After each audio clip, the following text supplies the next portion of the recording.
Okay, good morning everyone. Magandang umaga sa ating lahat. Welcome sa ating pagsamba ngayong umagang ito, fourth Sunday of Easter. And of course, ngayong araw na ito ay ating pinagdiriwang ang araw ng mga nanay. So sa lahat ng mga nanay, Happy Mother's Day. Dalawa pa lang nandito na nanay. Siyempre yung ating nanay sa church, si Teacher Ayat. And of course, si Ate Cristal. Happy Mother's Day sa inyo dalawa. And yung mga kasama ko natin online, yung mga nanay na nanonood, Happy Mother's Day po sa inyo lahat. And for our worship this morning, again, yung mga nakatune sa atin online sa ating live stream, please leave a comment sa ating comment section so I can recognize you later on.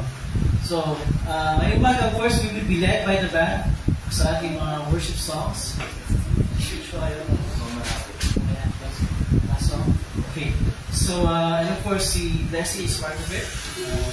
She'll be leading the songs or the singing in at least two of the songs that we will be singing today. Okay? So, please prepare our hearts and minds sa ating pagdudog sa ating presensya ng ating Panginoon. And for our opening song, we will be singing our opening hymn, Oceans, na doon sa ating printed material. Kusip na.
na Ama, at Anak, at ng Espiritu Santo.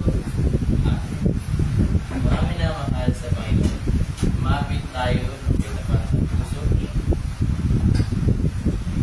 at magpahayag na ating kasalanan sa Diyos, na ating Ama, at lumating sa Kanya sa pangalan ng ating Panginoon Jesucristo, upang tayo ay pagkalooban niya at mapatawaran. Ang tulong natin ay nagmumula sa Panginoon, na siyang lumikha ng langit at lupa. aking sinabi, ipahayag ko ang aking pagsilangsang sa Panginoon.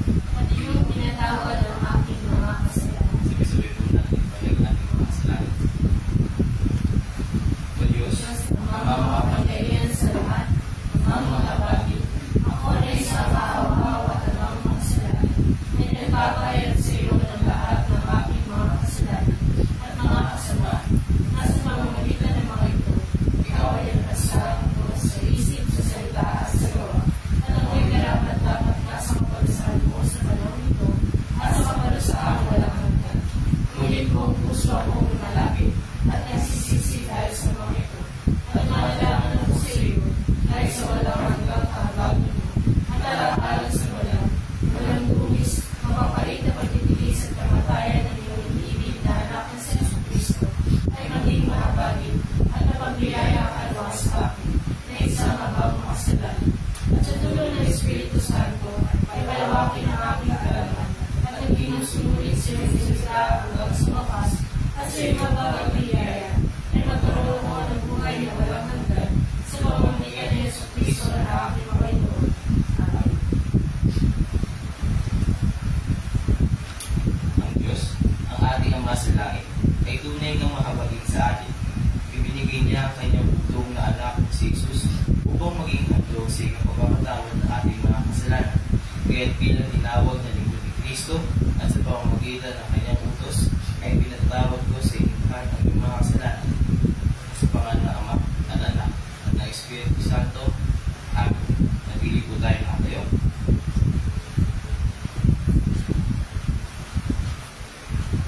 Ako nga ang mabuting gusto kung paano kilala ako ng Ama at siya'y kilala ko. Gayon din naman, kilala ko ang aking mga tupa, ako naman kilala nila, at inaalay ko ang aking buhay para sa aking mga tupa. Ang kinuhang pangunahin sa mahirap pahinug, isang pastol ang pili sa David na kanyang lingkod. Ang alagang dani ito ay kawan ng mga hayop na maghahay sa Israel na muna sa bahay ng Diyos. Matuwid na namahala na malakad na mahusay. Lubos silang hinahinga sa ulo niya at matnubay. Kaya nga, O Yahweh, kaming iyong lingkod, parang mga tupa sa iyong pastulan. Magpupuri na lagi ng papasalamat sa iyong pangalan. Nagdating natin. Sabay-sabay po natin. Gamitin ang luwalhati sa Ama. Luwalhati sa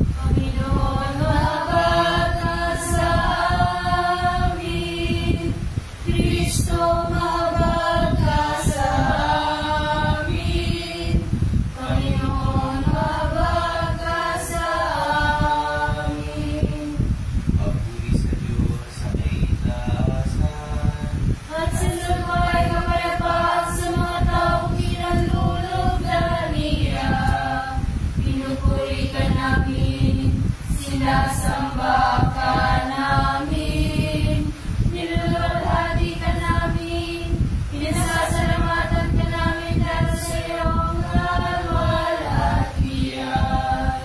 O Panginoong Diyos, Hari ng kalangitan, Diyos sa mga makapangyarihan sa lahat. O Panginoong Diyos, bugtong na anak, Jesus Christ.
ng Diyos ngayon at magpakailanman. Amen. Posible po tayo lahat at ating pakinggan ang pagbasa ng salita ng Diyos.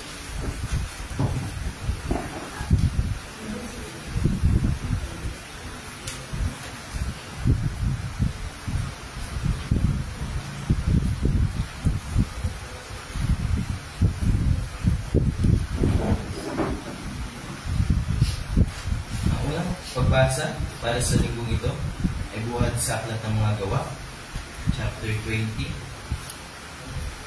verse 17 to 35.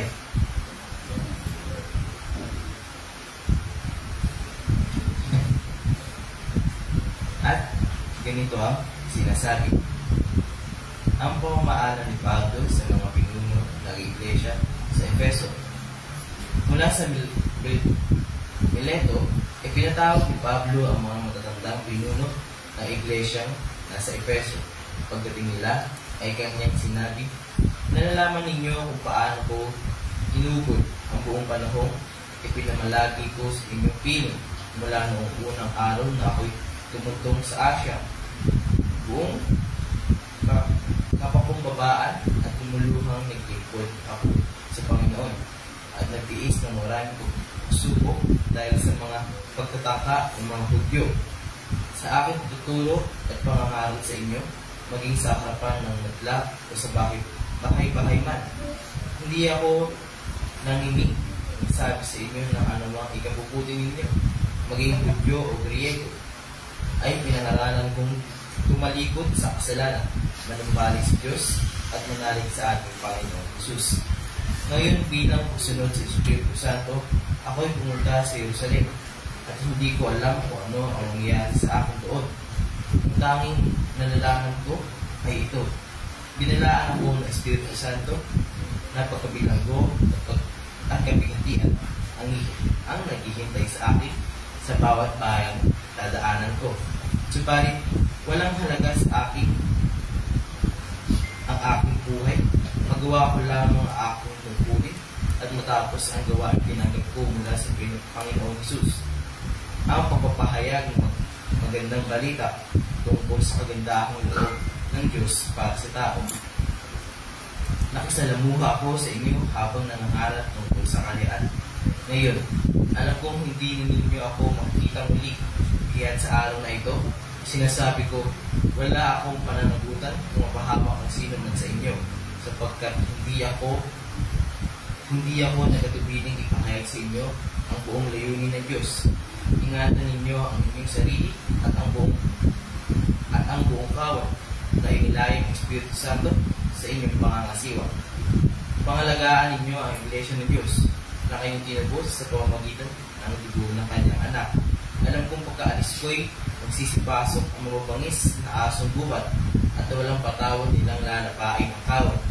Mula na rin sa inyo'y may lilitaw ng mga taong nagsasalita ng kasinungalingan upang mahikayat na sumunod sa kanila ang mga alagad. Kahit mag-ingat kayo, alalahanin ninyo tinuruan ko kayo araw at gabi sa loob ng 3 taon. At maraming luha ang pinuhunan ko. At ngayon, itinatagupiling ko kayo sa Diyos at sa kanyang salitang magpapahayag ng kanyang kagandahang loob. Ito ang makakapagpatibay sa inyo at makakapabigay ng mga pagpapalang mulaan sa lahat ng kanyang ginawang banal. Hindi ko hinangad ang ginto, pilak o pananamit ni Numan. Alam ninyong nagbanat ako ng buto upang kumita ng ikabubuhay namin magkakasama. Sa lahat ng pagkakataon, ipinakita ko sa inyo na sa pamamagitan ng ganito ang pagtatrabaho ay dapat ninyong tulungan ang mahihina. Alalahanin natin ang mga salita ng Panginoong Jesus.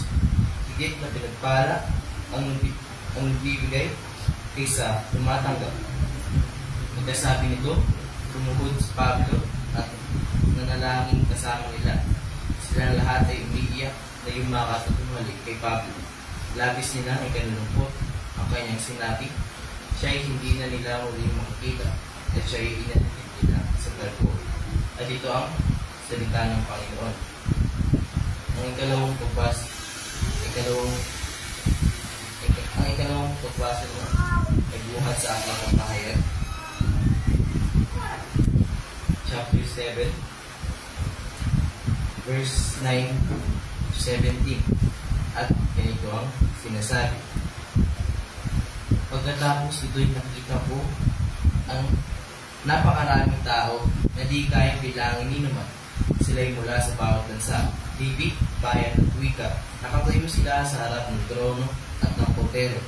Nakadamit ng puti at may hawak ng mga palaspas. Isinisigaw nila, ang kaligtasan ay nagmumula sa ating Diyos na nakalukok sa trono at sa kordero. Tumayo ang lahat ng anghel sa palibot ng trono ng matatandang pinuno at ng apat na nilalang na nabubuhay. Sila'y nakatira pa sa harap ng trono, sumamba sa Diyos, na nagsasabi, Amen, sa ating Diyos ang papuri, kalulatian, karunungan, pasasalamat, karangalan, kapangyarihan, at kalakasan, magpakailanman. Amen. Tinanong ako ng isa sa matandang pinuno, sino ang mga taong nakadamit na puti at saan sila nanggaling? Ginoo, kayo po ang nakakaalam. Ang sagot ko. At sinabi niya sa akin, sila ang mga nanggaling sa matinding kapigatian. Nalinis nila ang pinaputi ang kanilang damit sa dugo ng kordero. Iyan ang dahilan kung bakit sila ay nasa harap ng trono at naglilingkod sa kanya sa templo at araw at gabi. Ang kaupo sa trono ang siyang kukupkop sa kanila. Hindi na sila magugutom ni mauuhaw. Hindi na rin sila magbibilad sa araw ni mapasok ng anumang matinding araw. Sapagkat ang kordero nasa gitna ng trono ang magiging pastol nila. Siya ang gagabay sa kanila sa mga bukal ng tubig na nagbibigay buhay at papahira ng Diyos ang bawat luha sa kanilang mga mata. At ito ang salita ng Panginoon. Magsituloy po tayo lahat para sa pagbasa ng mabuting ng magandang balita buhat sa akin ni Juan chapter 10 verse 22 to 30. At ito ang sinasabi. Taglamig na noon ang kasulukuyang ipinagdiriwang sa Jerusalem ang pista ng pagtatalaga ng templo. Habang naglalakad si Jesus sa templo sa portiko ni Solomon, piniligiran siya ng mga Hudyo at sinabi sa kanya, hanggang kailan mo kami paghihintayin? Kung ikaw ang Kristo, sabihin mo na ng maliwanag. Sumugod si Jesus, sinabi ko na sa inyo, ngunit ayaw ninyong maliwala. Ang mga ginagawa ko sa pangalan ng aking Ama, ang nagpapatotoo tungkol sa akin. Ngunit ayaw ninyong maniwala sapagkat hindi kayo kabilang sa aking mga tupa. Nakikinig sa akin ang aking mga tupa. Nakikilala ko sila at sumusunod sila sa akin. Binibigyan ko sila ng buhay na walang hanggan. Kailanman hindi sila mapapahamak at hindi sila maaagaw sa aking inuman. Ang aking Ama, kung siya nagbigay sa akin, ay lalong nakita sa lahat at hindi sila maaagaw inuman sa akin. Ako at ang Ama ay iisa. At ito ang salita ng Panginoon. Manatili po tayo nakatayo. Sabay-sabay po natin. Panginoon, ang pananampalatayang Kristiyano sa tahi na 8. Ang kredo ni Sen. Sabay-sabay po tayo. Sumasampalataya po sa isang Diyos ang mga makapangyarihan sa lahat, na may likhaan ng langit at lupa, at ang lahat ng bagay na nakikita at hindi na nakikita, ay sa isang Panginoong Jesucristo, bukong na anak ng Diyos, na mula sa Ama una sa lahat ng panahon, Diyos buhat sa Diyos, liwanag buhat sa liwanag, tunay na Diyos buhat sa tunay na Diyos, pinanganak at hindi nilikha, may isang sangkap na Ama, na sa pamamagitan niya inilikha ang lahat ng bagay na dahil sa ating mga tao at sa ating kaligtasan ay bumaba mula sa langit at nagkatawang tao sa pamamagitan ng Espiritu Santo kay Birheng Maria at naging tao. Nagpakasakitan sa atin sa panahon ni Poncio Pilato, pinako sa krus na matay at nilibig. Ngunit ikatawang araw na buhay ng muli sa kain sa kasulatan,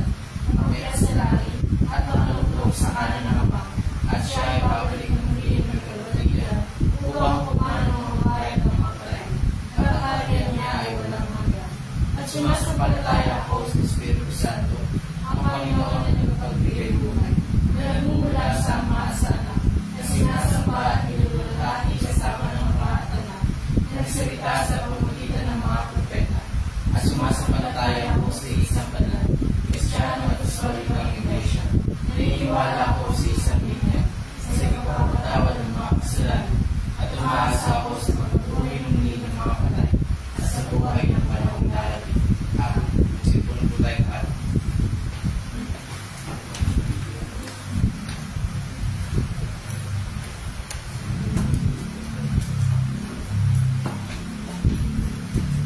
Okay, we will sing our sermon hymn. Nandun pa rin sa binigay ko sa inyong paper.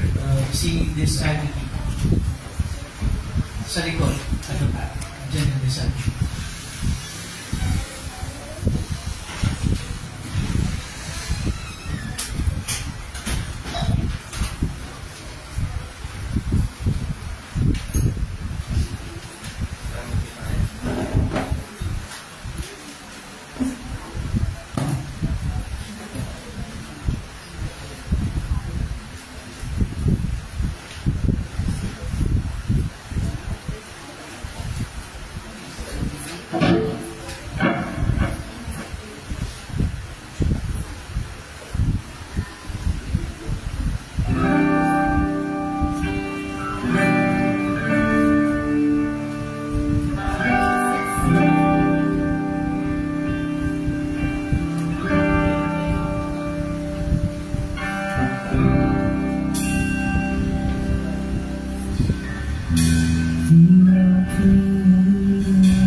everyone at magandang umaga ulit sa inyo lahat. At wala tayong Sunday school ngayon. Okay? Hindi ko kasi sabihin yung teachers sa pakalawa. But okay lang yan. Again, good morning sa inyo lahat. At sumayin mo lahat ng masaganang kagandahang loob at kapayapaan mula sa Diyos na ating Ama sa pamamagitan ni Kristo Jesus na ating Panginoon. Amen. Bukas is an important day para sa ating mga Pilipino dahil bukas ay midterm elections. Tayo ay boboto ng mga local leaders natin na siya mabubuno for the next 3 years. Mula sa June 2025 hanggang sa June 2028. At mahalaga, alam natin na itindihan gaano kahalaga na tayo ay bumuboto ng mga tamang leaders, di ba? And pag sinabi natin tamang leader, hindi lang yan yung leader na may kakayahan, kundi leader na may malasakit din. Parehas sa kailangan, kakayahan at malasakit.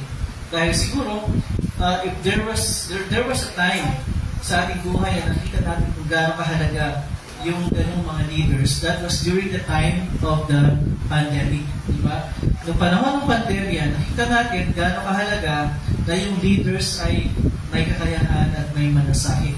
Nakita natin yung difference between a leader na may kakayahan at malasakit versus a leader na walang kakayahan, wala pang malasakit. Kaya may mga lugar na napaka-efficient na pamamahala. During pandemic, may mga lugar naman na wala, bagpak ang pamamahala. So it is important for us. Tomorrow, hindi tayo political. We're not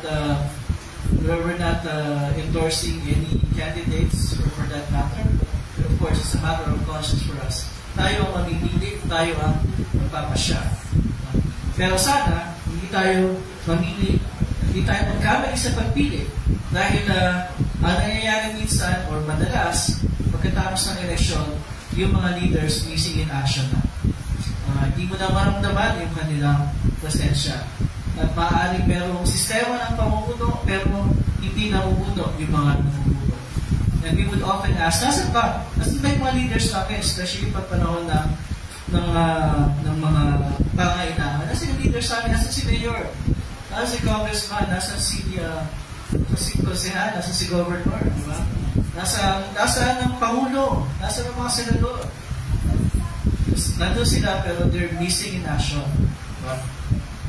Although, pero iba-ibang mga palagay sa mga namumuno, iba-iba tayo ng kulay ng politika. We would all agree, mahalaga na tama yung ating pinipili mga pinuno. Kailangan natin ng mga leaders na mag-aakay sa atin sa isang malinaw at tamang direksyon na dapat nating tahakin para mapanatag yung ating mga kalooban at para hindi tayo magkanya-kanya. Diba? Kasi pag yung leader hindi namumuno ng tama, yung mga mamamayan nagkakanya-kanya ng lakad. And ang resulta noon ay paguluhan, hindi tayo-san. Ngayon naman, ang mga makalupang pinuno o mga leaders ay may kani-kanilang mga kapintasan. Walang perfectong pinuno. Lahat sila may kani-kanilang kakulangan at may kani-kanilang mga kahinaan. Kaya pag yung leader, yung kandidato, nagsasabing ganito siya, parang perfecto siya, ay hindi yan totoo. Kasi lahat may kakulangan, kapintasan at kahinaan.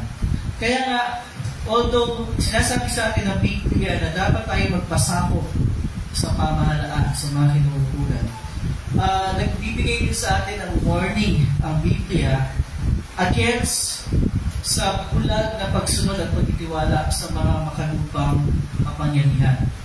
Yung blind obedience tinatawag. Tayo ay binawarning ng Biblia, huwag tayo maging katulad nun. We are blindly obeying yung mga nasa pamahalaan. Ang tinatawag natin unang utos na ibinigay ng Diyos sa atin sa pamamagitan ni Moises. Kaya ito sabi sa atin, huwag kang magkakaroon ng ibang Diyos maliban sa akin o sa mas bagong sa akin, huwag kayong sasamba sa ibang Diyos maliban sa akin. At alam natin lahat, paulit-ulit natin sinasabi, at ibig sabihin ito ay dapat tayong takot, tumibig, at magtiwala sa Diyos ng higit. Higit sa lahat. Yung lahat na yon, higit kanino man at higit sa anumang bagay. Very good ka dyan, Asha. Yun ibig sabihin. Nasa Diyos ang lahat ng kapangyarihan, nasa Diyos ang lahat ng karapatan para hingin sa atin ang ating buong paggalang, pag-ibig, at pagtitiwala sa Kanya. Bakit? Kasi tayo ay Kanyang mga nilikha. Tayo ay Kanyang mga nilikha, at sapagkat wala naman talaga ibang Diyos maliban sa Kanya. Diba? Wala namang Diyos. Iba tayo nasamba sa ibang Diyos. Wala namang Diyos maliban sa Diyos na pinapakilala sa atin ng Biblia. Pero higit sa lahat, dapat natin ibukol sa Diyos ang ating buong paggalang, pag-ibig, at pagtitiwala dahil sa Kanyang ginawa para sa ating kaligtasan sa pamamagitan ni Jesus. Sinasabi sa atin ng Biblia, for example, sa Isaiah chapter 53, verse 6. Tayong lahat ay tulad ng mga tupang naliligaw. Nagkanya-kanya tayo ng lakad. Pag sinabing tayong lahat, sino yung lahat na yun? Lahat ng tao. At pag sinabing lahat ng tao, ano ibig sabihin ng lahat ng tao? Ano yun, Abby? Walang exempted. Pag sinabing lahat, lahat. Kasi pag merong exempted na kahit isa, hindi na lahat yun. So lahat ng tao, regardless ng kanyang kalagayan sa lipunan, regardless ng kanyang mga achievements, regardless kung sino siya, lahat tayo ay sinasabi ng Biblia, mga tupang naliligaw na nagkanya-kanya ng lakad. Bakit sinasabing naliligaw? Dahil sa ating likas na kalagayan bilang mga tao, hindi natin pinapakinggan ang boses ng ating Panginoon. Ang pinapakinggan natin, yung boses ng ating sariling kasalanang kalikasan. Nagkanya-kanya ng lakad. Ano ibig sabihin nun? Dahil hindi natin ginagawa kung ano ang gusto ng Panginoon at kalooban ng Panginoon. Ang ginagawa natin, yung gusto natin at yung kalooban natin. Sa madaling sabi, hindi tayo namumuhay sa diwa ng buong paggalang, ng buong pag-ibig at ng buong pagtitiwala sa Panginoon ng higit kanino man at ng higit sa anuman. Kaya paulit-ulit ko rin sinasabi, paulit-ulit natin pinatalakay sa ating mga pagtalakay, wala nakakasunod sa utos ng Diyos dahil sa first commandment pa lang bagsak na tayo. Wala kahit isa. Kung hahayaan na lang tayo ng Panginoon sa ganong kalagayan, ang tinatahak natin ay ang landas ng kapahamakan. Kung hahayaan tayo ng Diyos. Sige, bahala ka na. Gusto mo yan? Gusto mo gawin ang Cyrus? Yun ang gusto mo, bahala ka na sa buhay.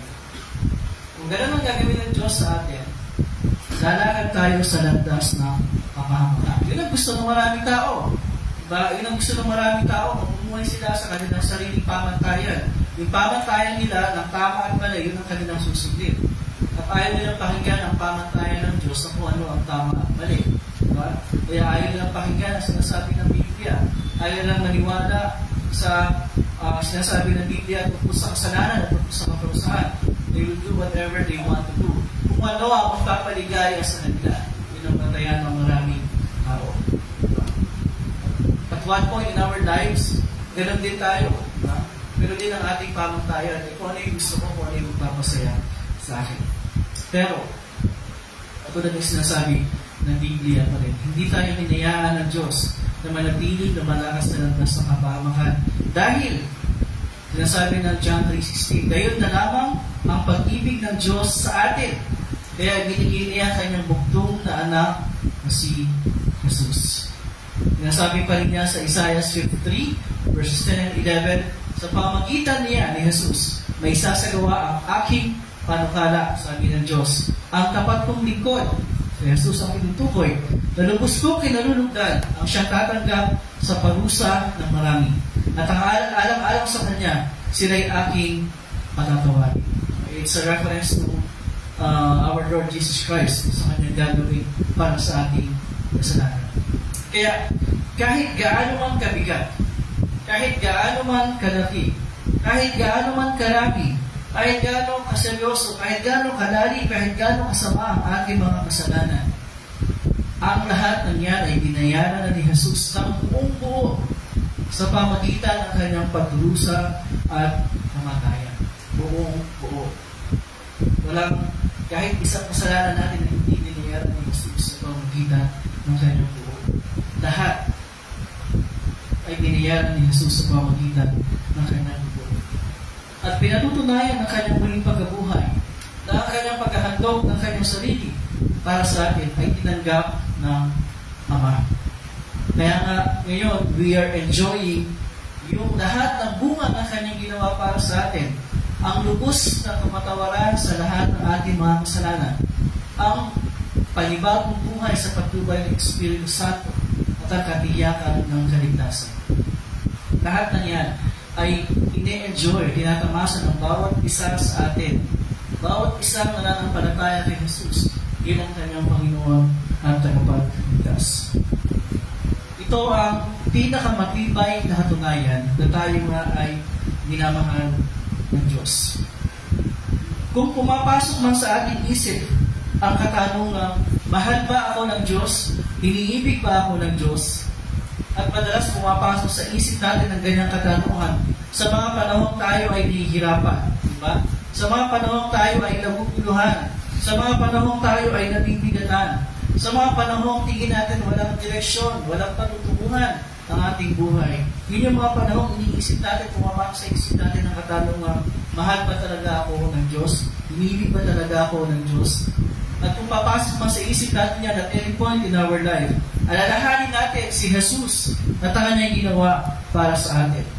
Ang lahat ng kanyang ginawa ay ginawa niya para sa atin, para sa ating kaligtasan. Hindi nga siya napalito para alisin ang problema nating panlupa, alisin ang karamdamang panlupa, alisin ang iba't ibang mga bagay na nagpapasalit ng ating kalooban dito sa lupa. Dahil ang lahat na yan ay magdadako lamang sa panahon ng muling pagpapanibago ng lahat ng bagay. It will happen sa oras ng muling pagbabalik ng ating Panginoon. Hindi nga niya ginawa yan para alisin ang lahat ng bagay na yan kasi ang lahat na yan ay epekto, bunga ng kasalanan. For as long as sin is existing, mananatili yung lahat ng mga bagay na ito na ating nararanasan negatively sa ating buhay. Hindi niya inalis siya lahat ng bagay niya. Pero ginawa ng ating Panginoon para sa atin, inalis niya yung mga bagay that will lead us doon sa kapahamakang walang hanggan sa impyerno. Kasi hindi dito ang buhay natin. Dumadaan lamang tayo sa buhay na ito. Ito ay paglalakbay. At ang ating destinasyon ay ang buhay na walang hanggan sa piling ng Diyos sa langit. At ang ginawa ng Panginoon para sa atin ay bigyan tayo ng katiyakang ang ating iatahak na landas sa iyang landas na tungo sa buhay na walang hanggan. Pinatawad niya ang lahat ng ating mga kasalanan at binigyan tayo ng katiyakan. Whatever happens, at anumang oras tayo dalhin ng Panginoon sa kanyang piling. Tiyak tayong kung talaga ang punta natin. Ano ang ating katiyakan? Ano ang ating assurance? Hindi tayo titingin sa sarili natin. Titingin tayo sa ginawa ni Jesus para sa atin. Titingin tayo kay Jesus sapagkat yung kanyang ginawa ay ginawa niya para sa ating kaligtasan. Doon sa Ebanghelyo binasa kanina, nasabi doon ng ating Panginoon mismo, kung paano kilala ako ng Ama at siya'y kilala ko. Kaya din naman, kilala ko ang aking mga tupa. Ano sa verse na sinabi niya, tinatawag niya ang kanyang mga tupa sa kani-kaninang mga pangalan. Sino ba ang mga tupa ng ating Panginoon? Hindi tayong nananampalataya sa Kanya bilang ating Panginoon at tagapagligtasan. Ano sinasabi doon? Tinatawag niya tayo sa ating kanya-kanyang pangalan. Kung kilala ng, alam ng Panginoon kung sino tayo. Kilala ng Panginoon kung sino ang kanyang mga tupa. Pati pangalan natin, kilala. So, kilala niya ikaw sa Diyos. Alam niya ang pangalan mo. Alam niya ang pangalan mo. Alam niya ang pangalan mo, you. Alam niya ang pangalan ng bawat isa sa atin. At kahit mabuhay pa natin yung pangalan natin, alam pa rin niya kung sino tayo. Nadating siya ay siya man ay Marieta o Maria Cristina, kilala siya ng Panginoon. Alam ng Panginoon kung sino talaga siya. Ang kanyang tunay na identity ay alam ng Panginoon. Ganun tayo kakilala ng ating Panginoon. It's a very personal, deep relationship. Kaya nga sinasabi, ang pananampalatayang Kristiyano ay hindi lamang relihiyon, hindi hindi lamang sistema ng pananampalataya at pagsamba, kundi isang relasyon. But of course, parehas na tama yan. Relasyon sa Diyos sa pamamagitan ni Jesus. Hindi lamang ito anong uri ng relasyon. We can never have a relationship with the Lord, with God the Father, unless through Jesus Christ. Hindi lamang sa pangkalahatang konsepto bilang isang iglesia o kapatiran, kundi personally and individually bilang ikaw, isang mananampalataya ni Jesus na iyong Panginoon at tagapagligtas. But of course, kung tayo nananampalataya kay Jesus bilang ating Panginoon at tagapagligtas, then bahagi din tayo ng iglesia at isang kapatiran. Magkasama yan, hindi pwedeng maghiwalay nga. Hindi tayo pwedeng mananampalataya na hihiwalay sa grupo ng mga mananampalataya ko siya. Hindi yan. Magpagkakontra yung dalawang isipan. At kung gano'ng kalalim pagkakilala sa atin ng Panginoon, ano ibig sabihin nun? He knows our specific needs. Alam niya, kasi kung yung pangalan, alam niya, yung pangangailangan natin, our specific personal needs, alam din ng ating Panginoon, di ba? Alam niya kung anong kailangan mo, specific needs mo. Alam niya kung anong pangangailangan mo, specific needs mo. Alam niya yan. Even without us asking Him, telling Him, alam niya ang lahat na niya. But of course, tayo ay kanyang iniimbitahang lumapit sa Kanya, sabihin yung ating mga kailangan para saan yun? Of course, para it's a way of us acknowledging na siya ang ating Panginoon, na siya sa Kanya nang gagaling ang lahat ng mayroon tayo. Yung isang dahilan. Alam niya. At kung alam na yung specific needs natin, edi tutugunin siya according to our specific needs. Paano niya tutugunan yung mga kailangan ng gusto? Yung mga whatever things na dumadaan sa buhay. Kaya tutugunan niya according sa yung kailangan ng sitwasyon. Hindi yan parang ang Diyos yung nag-a-apply ng isang one-size-fits-all na solusyon. Hindi. Each one of us, tailored according to our needs. Ganyan tumugon ng Panginoon sa ating mga kailangan. But of course, ayon sa Kanya, kalooban, ayon sa Kanya, mga maraan. Ang nangyayari kasi, nagkakaroon ng pagkontra dahil iba yung ating gustong mangyari. Iba yung tingin natin dapat mangyari sa tingin ng Diyos na ng Panginoon na dapat gawin sa ating mga specific na mga sitwasyon. It doesn't mean hindi siya tumugon. Tumutugon siya, pero ayon sa kanyang kalooban at ayon sa kanyang mga paraan.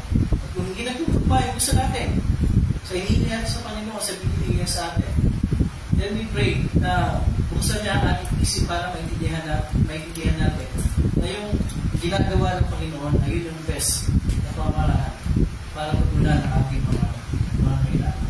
So, madaling sabi, nabubuhay man tayo sa panahon ng walang katiyakan. Ano man ang dahilan kung bakit tayo nabubuhay sa panahon ng walang katiyakan. Hindi natin masasabi kahit kailan na walang direksyon ang ating buhay at walang pagtutunguhan ang ating buhay. Okay ba yan? Yung walang katiyakan, perception natin yan. Yung walang direksyon, perception natin yan. Pero hindi totoo yan. Dahil may katiyakan ng buhay natin at may direksyon ng buhay natin, inaakit tayo ng ating mabuting pastor sa direksyon dapat natin hakat. Sinabi pa ng Panginoon sa Ebanghelyo, ako nang may kilala nila. Kilala tayo ng Panginoon at kilala rin natin siya bilang ating pastor. Paano natin nakikilala si Jesus bilang ating mabuting pastor? Paano? Sa pamagitan ng kanyang salita sa Biblia. Walang paraan para makilala natin kung sino si Jesus, kundi sa pamagitan lamang ng Biblia na kanyang salita. Diba? Kasi pwede magkaroon ng kanya-kanyang konsepto, ng kanya-kanyang pananaw o tingin ang mga tao sa kung sino si Jesus at ang ginawa para sa atin. Pero the only way that we can make sure na tama yung ating pananaw tungkol sa kung sino si Jesus na ginawa para sa atin is by comparing yung ating mga views sa sinasabi ng Biblia tungkol kay Jesus. There is no other way. Sa chapter 10, verse 4, ang sabi ng Panginoon doon, siya'y namumuna sa kanila, sabi ng Biblia, siya'y namumuna sa kanila, Panginoon, at sumusunod naman ang mga ito, yung mga tupa, sa Kanya, Bakit? Sapagkat kilala nila ang kanyang tinig. Kilala natin ang tinig, ang boses ng ating Panginoon. At nakikilala natin yung kanyang boses sa pamamagitan ng salita ng Biblia. In contrast, yung mga hindi naniniwala kay Jesus, ang sabi niya, ayaw niyong maniwala sapagkat hindi kayo kabilang sa aking mga tupa. At dagdag pa niya, nakikinig sa akin ang aking mga tupa. Nakikilala ko sila at sumusunod sila sa akin. Bigyan natin ng pansin ang katotohanan ito, na siya ay ating nakikilala sa pamamagitan ng kanyang tinig sa Biblia, na kanyang salita. At tayo ay nakikinig at sumusunod sa kanya kung ating pinapakinggan at sumusunod ang kanyang salita. Yun ang paraan, ha?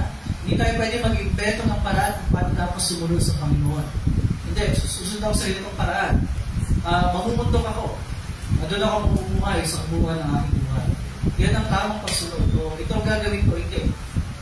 Ang pagsunod sa Panginoon ay pagsunod sa kanyang salita sa Biblia. Dahil nagmamalalim sa atin ng ating Panginoon, laban sa mga tinatawag niyang mga upahan ng mga pastor, na tinawag din niyang mga magnanakaw at mga tulisan, na ang pakay lamang ay magnakaw, pumatay at manira. Hindi sa pisikal na aspekto, kundi sa espiritual na aspekto. Sino ba yung mga yon? Ang sino man na naliligaw sa tupa sa pamagitan ng mali, mapanganib at mapanira mga katuruan o aral. Kabilang na yung mga gumagamit sa salita ng Diyos para magkamal ng kayamanan at kapangyarihan. Maraming ganyan, di ba? Ginagamit ng reliyon para yumaman yung namumulong. Sabi ko naman sa inyo, hindi mo na mag-imayan na dahil sa magiging pastor. Lang naman yung gusto ko, panyong lang. At anumang katuruan o anumang aral na salungat sa salita ng Diyos sa Biblia ay mali, mapanganib, at mapanila. That's the only way para malaman natin kasi ang dami yun eh. O paano mo malaman? Kundi kumpara mo yung sinasabi ng Biblia. Anumang bagay na naglalayo sa atin kay Jesus bilang ating Panginoon at tagapagligtas. Anumang katuruan na sinasabi na hindi si Jesus ang ating Panginoon at tagapagligtas. At sinasabi sa atin, magtiwala tayo sa rito at ganyan pamamalaan, sa rito at ganyan sistema, sa rito at ganyan relihiyon ng grupo ng pananampalataya. You can be sure na hindi yun tama at totoo. Dahil ang tama at totoo, nagturo, ay yung nagdalapin sa atin kay Jesus. Yun ang ating Panginoon at tagapagligtas sa pamamagitan ng pananampalataya. Ang mga ganong uri ng aral katuruan at mga tagapagturo na gayon ay hindi natin dapat pakinggan at sundin dahil hindi yun ang tinig ng ating mabuting pastor, si Jesus. Maraming nga tayo napapakinggan at maraming nga lumalapit sa akin nag-aalok na ito ang tama, ito ang totoo, ito ang talagang sinasabi ng Biblia. Maraming yan, ito tayo makakaiwas sa ganyan. Pero galiin natin subihin ang lahat pantay sa salita ng Diyos. Huwag tayo makikinig sa hindi natin pastor. Ang ating pastor ay nag-iisa naman, ang Panginoong Jesus. At ang kanyang tinig ay ang tinig na nakasulat sa Biblia.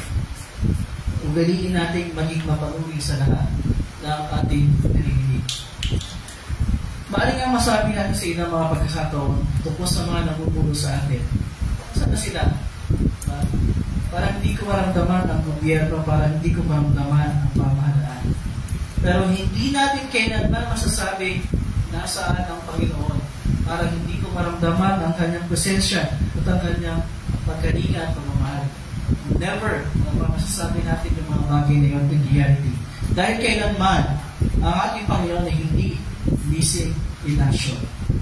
Ang ating Panginoon ay ang ating mabuting pastor na hindi tumitigil sa kanyang pagkalinga sa atin. Yaman nga lamang na minsan ay sarado yung ating mga mata, yung ating mga dahiga at yung ating mga puso sa kanyang pagkilos at pagtugol sa ating mga pangangailangan. The best way na inarawan kung paano si Jesus bilang ating mabuting pastor ay yung sinasabi sa Aklat ng Mga Awit, chapter 23. Sabi doon, si Yahweh at ako si Jesus ay isa. Si Yahweh ang aking pastor, hindi ako magkukulang. Pinapahingay niya ako sa luntiang pastulan at inaakit niya ako sa tahimik na batisa. Pinapanumbalik ang aking kalakasan at pinapatubayan niya sa tamang daan upang aking parangalan ang kanyang pangalan. Dumaan man ako sa madilim na libis ng kamatayan, wala akong katatakutan, pagkat ika'y aking kaagapan. Ang tungkod mo at pamalo, aking gabay at sanggana. Pinaghahanda mo ako ng salo-salo na nakikita pa nitong mga kalaban ko. Sa aking ulo na misa ay binubuhos, sa aking saro papapaday lumustos. Kabutihan pag-ibig mo sa akin, di mapupunan. Siya makakasama ko habang ako'y nabubuhay. At pagpakailanman sa bahay ni Yahweh, malala. Hindi malilit ang kapayapaan ng Diyos. Siya mag-iingat sa ating mga puso't pag-iisip sa pamagitan ng Cristo Jesus na aming Panginoon. Kaya natin tumayo at we will sing yung offertory o yung paghahandog sa page para mag-picture sa ating inihimla.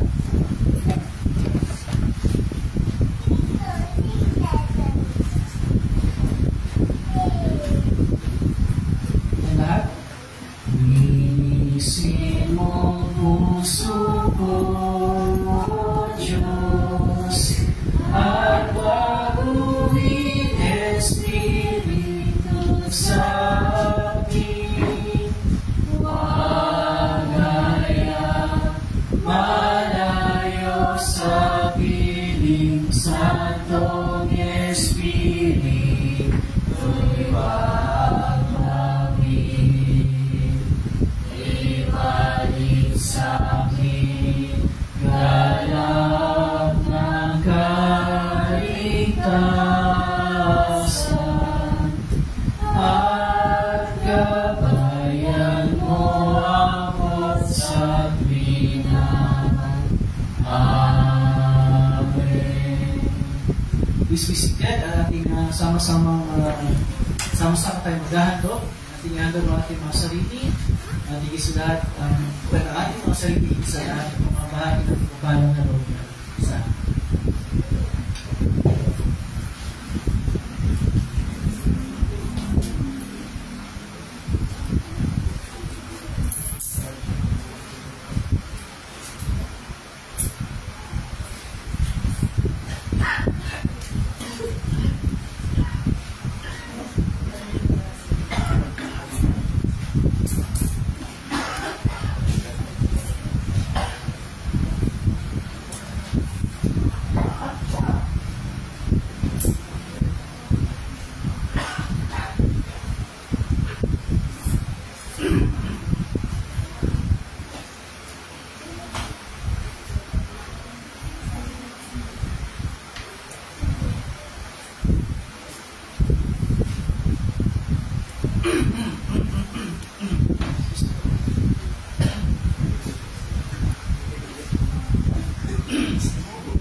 Hello.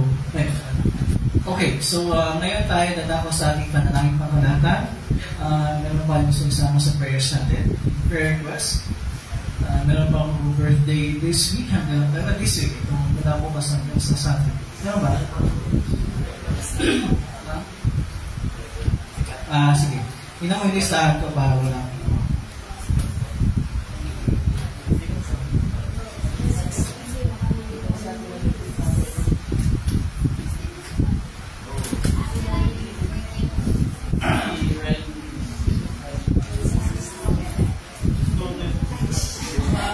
So ngayon ay 11, 12, 13, 14, 15, 16.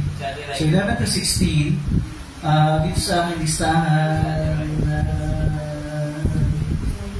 16, si Ate Riley. 17, si Kathleen. Kathleen Ali.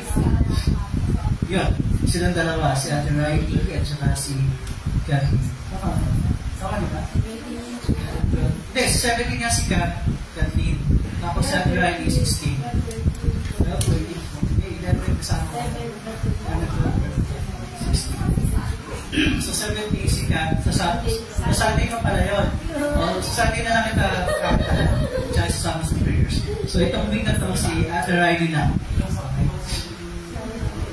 Okay, so, and of course, sa prayers natin yung ating yung gagawin bukas, yung ating midterm elections. So yung mga botante rito,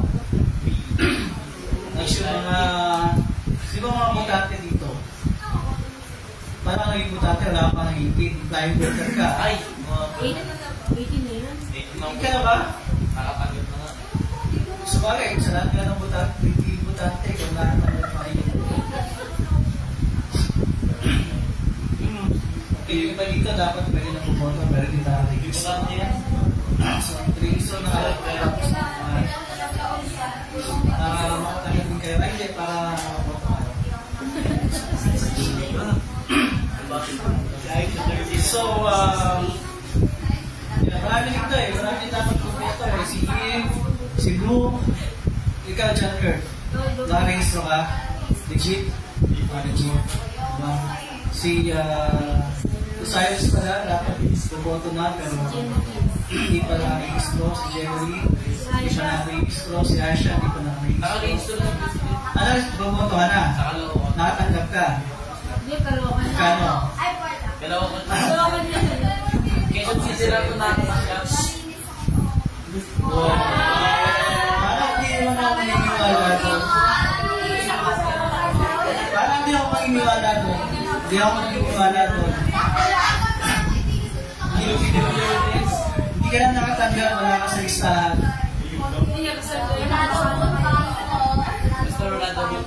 Pero hindi totoo yan. Lahat ng lugar sa Pilipinas meron. Yung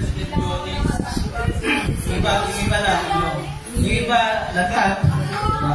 Yung iba karapat. Yung iba hindi pa. Pero meron yan. Hindi yan nawawala. Okay, so yung mga dapat pwede na bumoto. Pag-iso na kasi next election, mas exciting yan, presidential election. Yes. 28, diba? So dapat mag-iso na ngayon. Ano yan? Karapatan na pilang mamamayan. Okay, so we pray na maging mahimik, maging mapayapa, at maging malinis yung midterm elections. Magpapaya tayo sa ating pagpili ng mga gusto nating ihalal ng mga leaders sa ating bansa. Okay? Anything else na sinasama sa prayers natin? Of course, today is Mother's Day, so isama sa prayers natin ang salamat. Yung lahat ng mga mothers. So nandito ngayon, meron tayong 4 na mothers. Yung of course, ating mother, Teacher Aya, si Ate Cristal, si Ate Joy, at saka si Nanay Sonia. Si Aisha. May secret ka, di ko alam yan ha. 8 years old. Di ko alam yan Aisha. Sabi sa akin. Di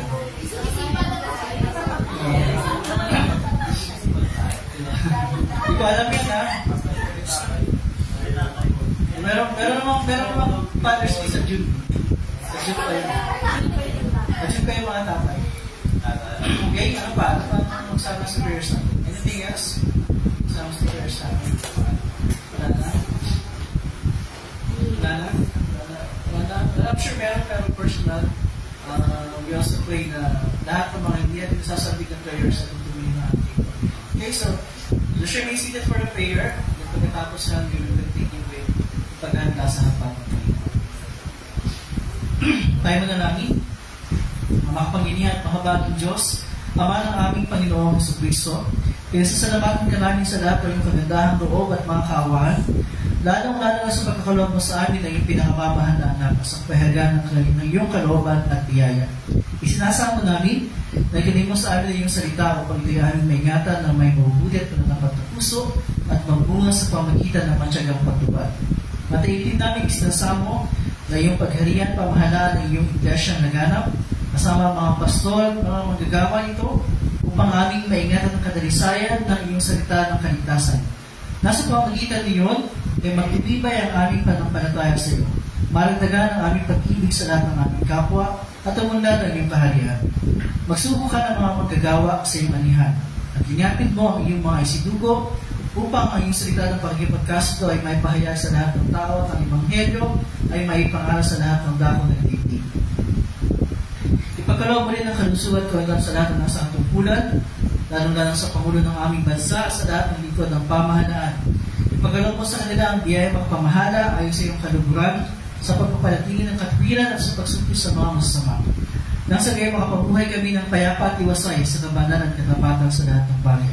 Kasama po aming panalangin na sa aming pong pagboto bukas ay bumoto kami ng tama, pumili kami ng mga tamang mga leaders, at dalangin namin na ang election bukas ay maging mapayapa at maging malinis. Gawin kalugdarin mong pagbaguhin ang mga puso ng aming mga kaaway at mapawi ang kanilang pagkapuot sa amin at makikisa sila sa amin na lumalakas sa kapayapaan at kababaan ko. Alamin mo, Panginoon, ang Espiritu Santo ang lahat ng nasa pamimigati, mga kailangan, kahirapan sa pagsinang, sa dingin ng kamatayan o sa limang kapahamakan, lalong-lalo na ang mga nagdurusa dahil sa iyong pangalan at sa iyong katotohanan. Gawin tanggapin nila at kilalanin ng kanilang kapigatian bilang kapahayagan ng iyong makaamang kalooban. At lahat kami ay nararapat na tumanggap na iyong poon at maraming kaparusahan. Gayun pa man, pinamamahin namin sa iyo, O mahabaging Ama. Huwag mong limunin ang kasalanan ng aming kamusmusan, di ang aming maraming pagsuway, kundi alang-alang sa iyong walang hanggang kabutihan, biyaya at walang pagbabagong pag-ibig. Ay pagsanggalang mo kami sa lahat ng kapisalan at kapanganiban ng katawan at kaluluwa. Ingatan mo kami sa bulaan at nakasisirang doktrina, sa digmaan pagdanang ng dugo, sa salot, sa kapahamakan sa apoy at tubig, sa malakas na hangin bagyo, sa kakulangan ng ani at buto, sa panlulumo ng puso at walang pag-asa sa iyong kabagan, at sa kasupasan pang kamatayan. At sa lahat ng sandali ng pangangailangan, ipakilala mo ikaw ang aming laging saklolo, ang tagapagtas ng lahat ng tao, lalong-lalo na sa aming mga sumasampalataya. Ipagkaloob mo ng lahat ng kapangipanginaban na bunga sa libutan ng lumago at aming mapakinabangan sa takdang panahon. Ipagkaloob mo ang nagtagumpay sa Kristiyanong paghubog sa mga kabataan, sa lahat ng gawain na aayon sa batas, sa lupa at sa dagat at sa ipatuwid, at sa lahat ng malinis na sining at kapakipakinaban ng karunungan, at putungan mo ang mga iyon ng iyong pagpapala. Nagapin mo ang Diyos ang aming mga katawan at kaluluwa, at lahat ng aming mga kakayahan, karapin ang handog na aming iniaalay sa iyong harapan, sapagkat kami iyong binili upang maging iyo na pamuhay para sa iyo. Kasama ko sa aming pasalamat at lahat ng aming mga kapatid na magdiriwan ng kanilang kaarawan. Sa 60 po ay pagdiriwan ng kaarawan ni Ate Riley. Nawa po kayo ang patuloy na pumalinga sa kanya at magkaloob ng lahat ng iyong pagpapala. Ang lahat ng ito at ano pa ba mga bagay na nais aming hiningi sa iyo, Panginoon. Kasama po aming kahilingan at pasalamat para sa lahat po ng mga nanay sa araw ito na aming pabalita ng araw ng Panginoon. Ipagkaloob po sa kanila ang inyong pagpapala. At nawa patuloy po silang kalingain sa kanilang paggalap ng kanilang bukasyon bilang mga ina ng tahanan. Ipagkaloob po sa amin ang lahat ng ito, alang-alang sa mapait na pagpurusan, patayan at pagkabuhay ng sa Kristo na yung putong na anak na aming Panginoon at Pagligtas. Nabubuhay at naghaharing kasama mo ng Espiritu Santo, yung isang Diyos, magpakailanman. Amen. Tayong lahat ay magpapatuloy sa stage 16. Tayong lahat ay tumayo ang paghahanda sa kapag na Panginoon.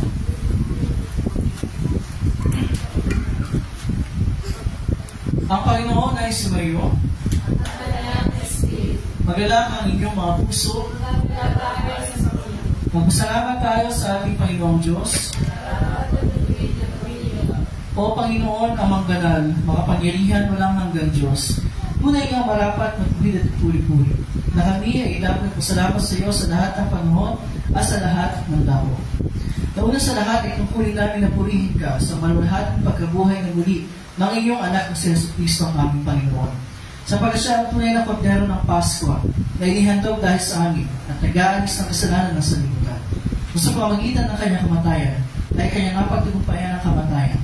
At sa kanyang muling pagkabuhay ay inilig sa amin ang buhay na walang hanggan. Kaya kasama ng mga anghel at mga kanghel at ang buong buwan ng langit, aming pinupuri at itatagila ang malahati mong pangalan. laging pinupuri ka at sinasabi, Banal, banal, banal, Diyos na Panginoon ng mga hukbo. Ang langit at lupa ay puno ng iyong kalwalhatian. Hosana, Hosana, Hosana sa kaitaasan.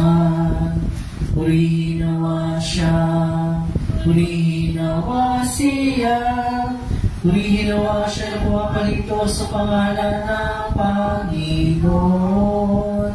Hosana, Hosana, Hosana sa kaitaasan. Ating awitin ang Ama namin. Ama namin nasa langit, sambahin ang ngalan mo.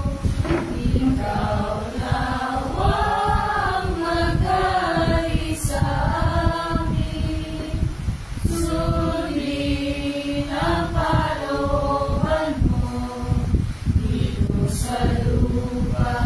Tulad ng sa langit, bigyan kami ng pagkain, kailangan sa araw-araw, at patawarin mo kami sa mga kasalanan namin, tulad din ang aming pagpapatawad sa mga nagkakasala sa amin, at huwag mo aming ihatid sa tukso, at ililigtas mo kami sa masama, pagkat sa'yo ang kaharian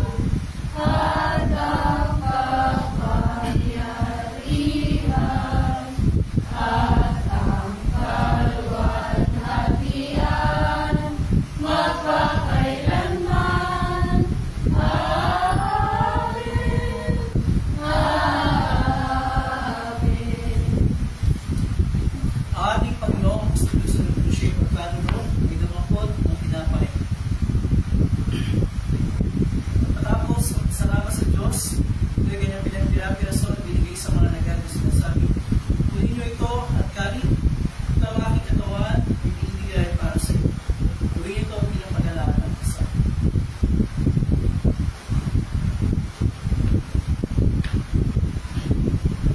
Sa ganitong paraan, hinawakan niya ang saro.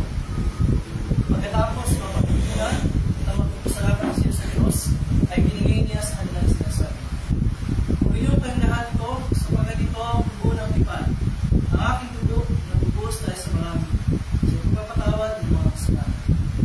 Gawin ko sa ininom kayo nito, bilang pag-alaala sa akin. Ang kapayapaan ng Panginoon ay dating sa kanya." Amen. O Kristo, Ikaw ang Kordero ng Diyos, na nag-aalis ng kasalanan ng sanlibutan. Mahawag ka sa amin. O Kristo, Ikaw ang Kordero ng Diyos, na nag-aalis ng kasalanan ng sanlibutan. Mahawag ka sa amin. O Kristo, Ikaw ang Kordero ng Diyos, na nag-aalis ng kasalanan ng sanlibutan. Ipagkaloob mo sa akin ang iyong kapayapaan.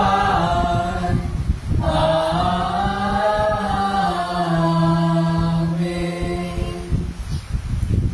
Ay lahat ay upo.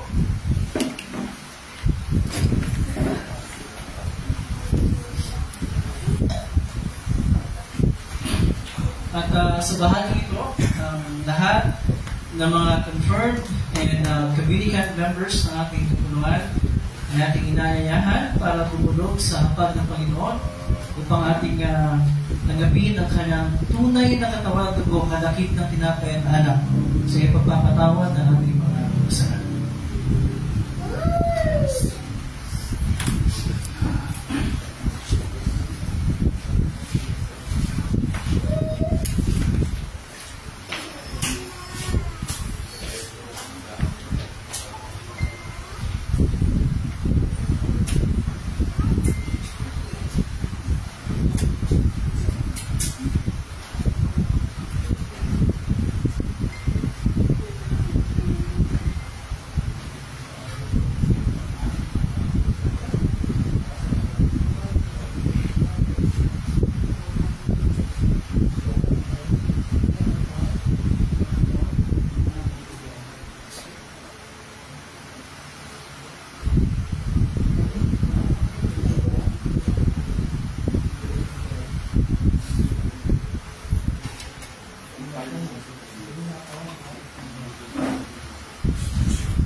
ng ating Panginoong Kristo. Siya nagpalakas, bigyan sa inyo sa pananampalataya tungo sa buhay na walang hanggan. Imahan kayong may kapayapaan at kagalakan sa inyong puso. Amen.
Natin tumayo at ating kawitin ang tagyako sa kapayapaan. Panginoon, ngayon na hiyan mo ng ilingkod ay pumanong sa kapayapaan ayon sa iyong pangako.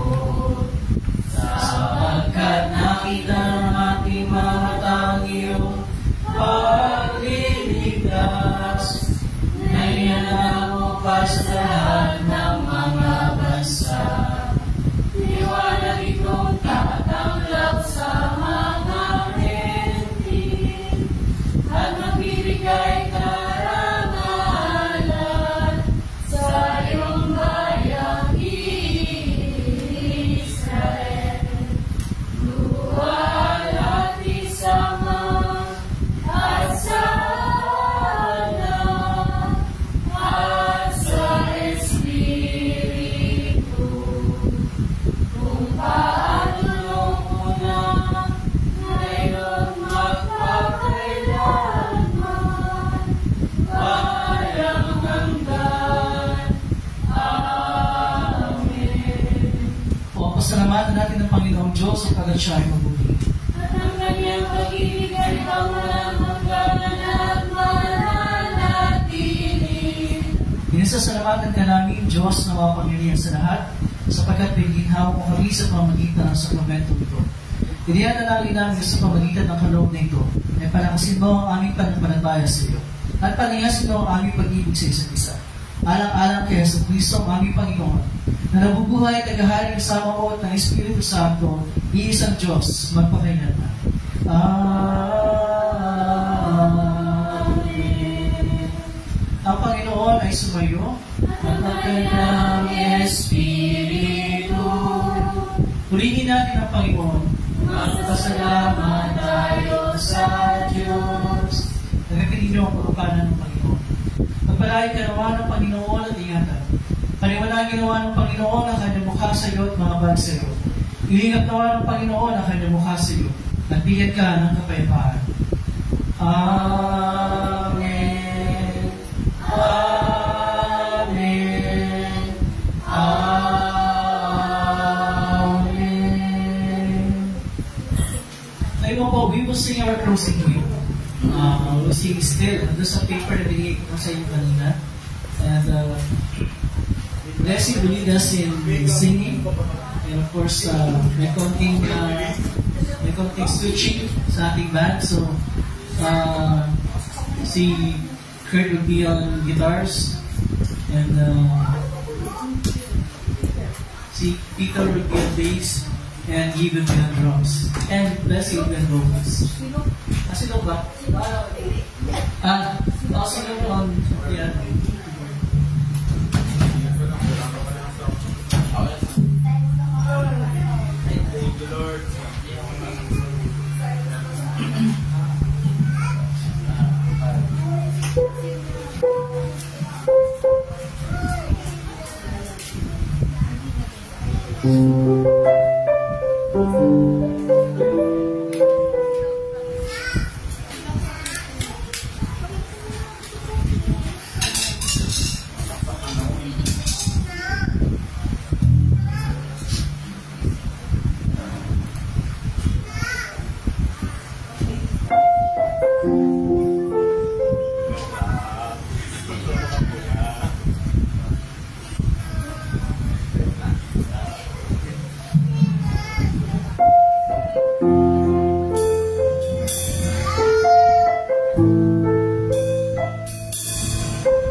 I will serve you.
Thank you. Thanks sa ating band for leading us sa ating worship songs. Of course, Leslie, thank you for leading us sa ating vocals, Luke's keyboard and bass. Si Peter played for the first time on bass. Kurt, of course, our drummer, turned guitarist for today. And of course, Steve, our guitarist turned drummer for today. Thank you sa ating band. Of course, thank you rin kay Cyrus for leading the first part of the message during the Bible readings. And also, of course, for monitoring our live stream at yung ating attendance. And of course, we would like to greet all mothers out there. Happy Mother's Day, everyone. Again, especially yung mga kasama natin dito. Once again, we'd like to greet Happy Mother's Day to our Supreme Mother. Ang kataas-taasan nila sa ating church. Like ako ating Teacher Ayet. Happy Mother's Day. And of course, sa ating ate dati sa kabataan. Ngayon, ang mother na rin, si Mother Crystal. Happy Mother's Day. And of course, si Mother Joy.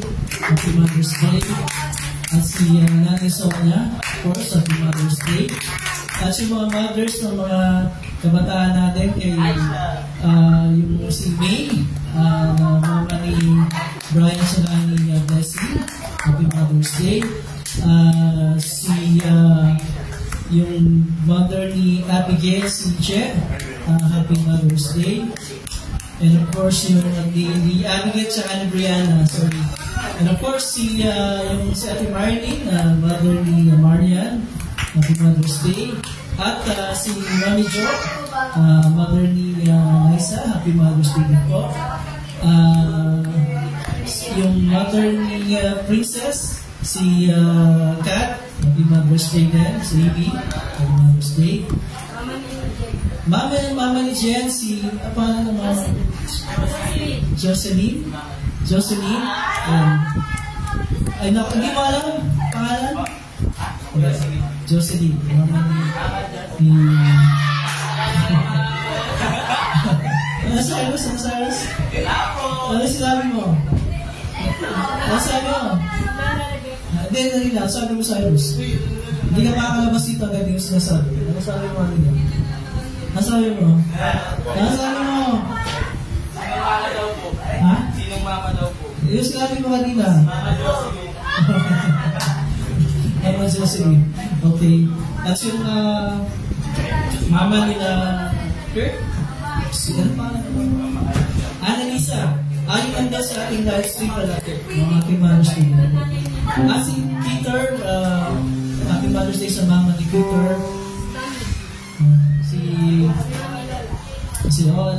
Lahat ng mothers, Happy Mother's Day sa inyong lahat. Okay? Announcement, of course, mamaya, yung ating mga, sino ba matutulong ngayon? Guitar or drums? Who's teaching today? Drums? So, meron tayong drum lessons for today. And of course, yung catechism ng mga catechism students natin, meron din tayong catechism mamaya. And yung mga teachers, we will have a meeting to finalize yung ating plan for VBS next week. So yung ating VBS next week ay naurong ng araw. We will start on 21 pala, sorry. 21, 22, 23 sa 3 days ang ating Vacation Bible School. And then 24, yun yung graduation day. Actually, special day 24 kasi basta. Special yun. Di ba no, Liza? Special yung 24. Okay, so yung mga kasama po natin online, nabanggit ko na siguro yung iba kanina. Si Mami Jo, si Annalisa, Si Ate Gemma po. Si Gemma. Nga pala, Gemma, Happy Mother's Day din sa iyo. And, natin na po sa iba pang lahat. Sa iba pang lahat, sa inyong lahat. Ngayon, we have a visitor, we have a guest for today. Yung kasama ni Ate Kat, Ate Katrina, si George. Welcome natin si Kuya George. kasama ni Ate Kat. Thank you for coming. At masaya kami na kasama kami ni Ate Katrina ngayon. And hopefully, sa bawat pupunta ni Ate Katrina, makakita ka namin na kasama niya. We're happy to see you and meet you and have you in our worship today. So, welcome, George. Yeah, George. Yeah. Ano pa ba announcement ko? I think that's it for today. Maraming salamat again. Happy Mother's Day to everyone. God bless you. Bye, everyone.